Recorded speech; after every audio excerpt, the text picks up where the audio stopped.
Arratsaldeon da, mi esker. Nola kontatzen da garai bat? Zer da garaiaren kronika egitea?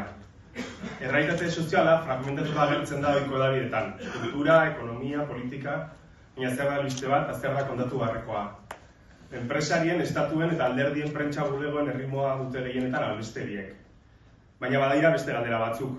Nola bizi dira Donostiarrak 21. mendean, zein lan mota dituzte, zer jaten dute, zenbat maskota dituzte, zein kirol egiten dute, zein musika idazten dute, zerengatik mobilizatzen dira eta zerengatik ez. Federico Baute jainkoengan, nola tratatzen dituzte besteak, eta nor dira besteak. Tokiko kazetaritza begiratzeko modu bat da. Beti gora begiratzeko modu bat. Komunitatea eraikitzeko modu bat. Krisi ekonomiko eta politikoaren erdian, are garrantzitsuagoa den betik gorako komunitate bat eraikitzen duena. Historia ditzen diogun horren zirkuitutatik sartu eta etorkizun hobeak eraikitzen laguntzen duena. Tokikotik kontatzen da mundu osoa, eta mundu osoa da tokikoa.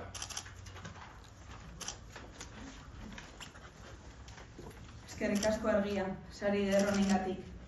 Irutsuleko izan, azken urteotan arrazakeriaren eta eskuin mutur berriaren diskurs eta praktikei aurre egin behar izan diegu. Jarrera asko tamalez, gure euskal komunitatetik horren urrun ez daudenak. Arrazakeriari aurre egitea ez da soilik arrazistei aurre egitea.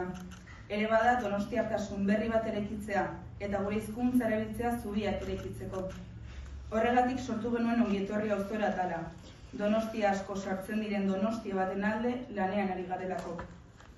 Munduak gara ilunak bizi ditu, eta asko kezkatuta daude kazetaritzak egin beharreko lanarekin. Guk argi dugu formulak ez direla berriak. Kalera irten eta galderak egiten asmatu behar dugu. Erantzunak hor daudelako.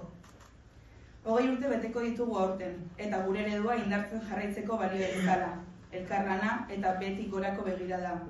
Eskerrik asko Argia, kazetaritza eredu izateaz gain, gure albisteak partekatzeagatik eta gure mezuak zabaltzen laguntzagatik. Mila esker bereziki gure komunitateari, gure egunerokotasunaren parte izateagatik eta gure lana babesteagatik eta errazteagatik. Gure lantaldeari noski, gure kazetaritza ereduan ere sartzen baitira partekatzen ditugun hitz goxo eta besarkada guztiak. Eta Irutsuleko hitza ez dugu osatzen soilik erredakzioan ibiltzen garen 10 lagunok. Mila esker kolaboratzaile guztiei, idatzitako hitz bakoitzarengatik. Eskerrik asko, baita ere, kaleko afari solidarioak proiektuari. Egunero egiten duzuen lan guztiagatik. Txikitik eragiten jarraitzeko bidelagun izaten jarraituko dugu. Bidelagun izan nahi duen guztiarentzat. Gure redakzioak zabalik izango dituzue. Eskerrik asko.